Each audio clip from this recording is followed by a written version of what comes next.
폭발적인 장면은 회복 훈련장에서 나왔습니다.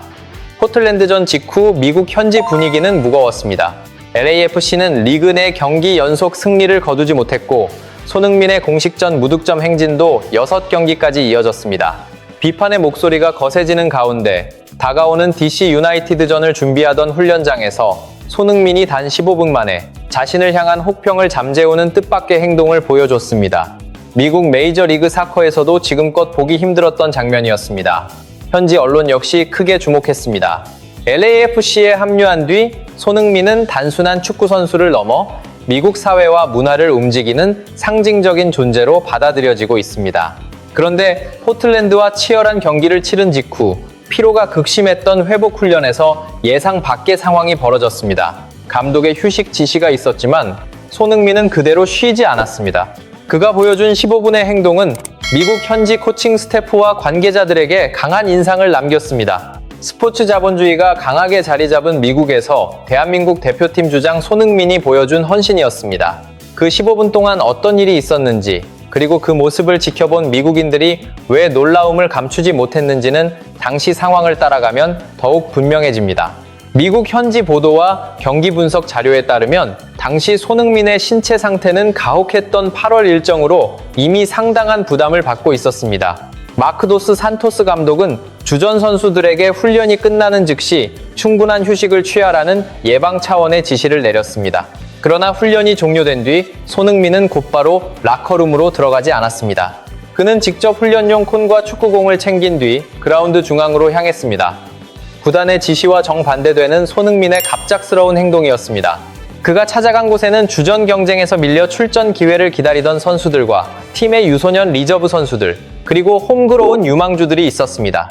막대한 연봉을 받는 지정 선수가 이름이 널리 알려지지 않은 젊은 선수들을 직접 챙기는 모습은 미국 스포츠 현장에서도 매우 이례적인 장면으로 받아들여졌습니다. 미국의 억만장자 구단주들과 대기업들이 손흥민을 특별하게 대하는 이유 역시 경기장에서 확인되는 세밀한 피지컬 데이터와 무관하지 않았습니다. 일주일에 3경기를 소화하는 한계에 가까운 일정 속에서도 손흥민의 최고 스프린트 속도는 여전히 시속 35.2km를 기록했습니다. 여기에 경기당 고강도 러닝거리는 무려 366 고강도, 러닝거리는 경기당 무려 366.6m에 달하며 리그 최상위 수준을 유지했습니다. 오프더볼 상황에서도 상대 수비진의 심리적인 균열을 만들어내는 손흥민의 영향력은 단연 돋보였습니다. 여기에 구단은 세계 최대 에이전시 그룹인 CAA와 전격적으로 파트너십을 맺었습니다. 전면 유니폼 스폰서 계약이 종료되는 시점을 앞두고 손흥민이 가진 세계적인 브랜드 영향력을 적극 활용해 2027년 시즌부터 적용될 사상 최대 규모의 스폰서 계약을 확보하겠다는 구상이었습니다. 전 세계를 대표하는 초대형 기업들이 손흥민의 유니폼 가슴에 자신들의 로고를 새기기 위해 천문학적인 금액을 놓고 경쟁하고 있다는 정황까지 전해졌습니다. LAFC 공동대표 레리 프리드먼은 인터뷰에서 손흥민의 미국 진출을 단순한 선수 영입으로 볼 수 없다고 평가했습니다. 그는 1964년 미국 전역의 방송을 마비시켰던 비트 신드롬과 완벽하게 맞닿아 있는 현상이라고 극찬했습니다. 이제 앞서 언급했던 15분의 이야기를 살펴볼 차례입니다. 손흥민은 홀로 서 있던 유망주들을 자신의 주변으로 불러 모았습니다. 직접 콘을 배치하고 공을 건네면서 1대1 슈팅 훈련을 진행했고 동시에 경기 상황에 맞는 위치 선정까지 알려줬습니다. 누가 시켜서가 아니라 손흥민 스스로 시작한 비공식 훈련이었습니다. 이 짧은 시간은 미국 스포츠에 강하게 자리 잡은 개인주의적인 스타 문화를 정면에서 흔드는 장면이 됐습니다. 손흥민이 공을 찬 목적은 자신의 기록만을 채우기 위해서가 아니었습니다. 상대 수비가 자신을 저지하기 위해 극단적인 협력 수비를 펼칠 경우 그 과정에서 생기는 공간을 다른 동료들과 어린 후배들이 파고들어 마무리할 수 있도록 팀 전체에 전술적인 이타성을 심어주려 했던 것입니다. 그렇기에 1호 영호 8억 원이라는 막대한 자산 가치를 가진 세계적인 슈퍼스타가 이름조차 널리 알려지지 않은 유망주들의 발밑까지 직접 공을 보내며 패스를 맞춰준 그 15분은 미국 축구계 전체에 큰 울림을 남겼습니다. 그리고 이 장면은 세계적인 축구 전설들의 연이은 찬사로 이어졌습니다. 미국 국가대표팀의 새로운 사령탑이자 손흥민의 옛 스승인 마우리시오 포체티노 감독은 현지 언론과의 기자회견에서 캡틴의 무득점 행진을 문제 삼는 시선을 강하게 반박했습니다. 그는 더 이상 참기 어렵다는 듯 손흥민이 왜 득점하지 못했느냐고 비난하는 것은 잘못이라고 지적했습니다. 포체티노 감독은 손흥민의 문제를 단순한 경기력 저하로 볼 수 없다고 설명했습니다. 오히려 그에게 필요한 공간을 만들어주지 못하는 LAFC의 전술적 지원 부족이 원인이라는 것입니다. 그리고 손흥민의 헌신을 실제 승리로 연결하는 것이 코칭 스태프가 해야 할 역할이라고 강조했습니다. 현재 축구 평론가로 활동하고 있는 아스널의 전설 티에리 앙리 역시 방송을 통해 손흥민이 가진 존재감을 높이 평가했습니다.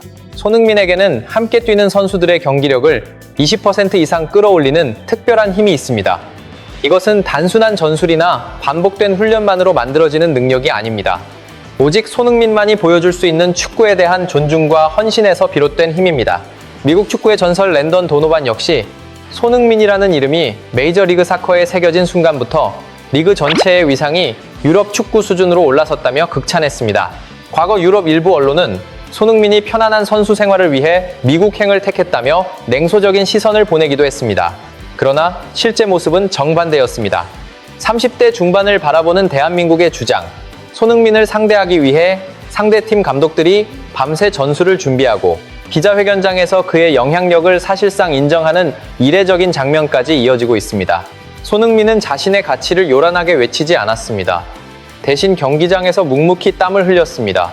상대 수비수 두세 명이 동시에 달라붙는 강한 피지컬 압박도 온몸으로 받아냈습니다. 그리고 자신이 한 걸음 더 뛰고 한 번 더 희생하면서 동료들이 더욱 돋보일 수 있도록 뒤에서 묵묵히 받쳐주는 리더십을 보여줬습니다. 경기장 밖에서도 그의 태도는 변하지 않았습니다. 사우디의 천문학적인 제안을 거절했고 미국에 와서도 가장 먼저 유소년 인프라 구축에 대한 이야기를 꺼냈습니다. 그러한 순수한 자세는 손흥민을 낮게 평가했던 수많은 회의론자들에게 가장 확실한 답이 됐습니다. 미국 로스앤젤레스의 한인 사회는 물론이고 수많은 미국 팬들도 손흥민이 보여주는 인간적인 모습에 뜨거운 지지를 보내고 있습니다. 그는 경기장에 존재하는 것만으로도 분위기를 바꾸고 상대팀의 전술 구상까지 흔들어 놓았습니다. 상처받았던 대한민국 팬들에게는 가슴이 뻥 뚫리는 듯한 자부심과 짜릿한 대리만족을 안겼습니다.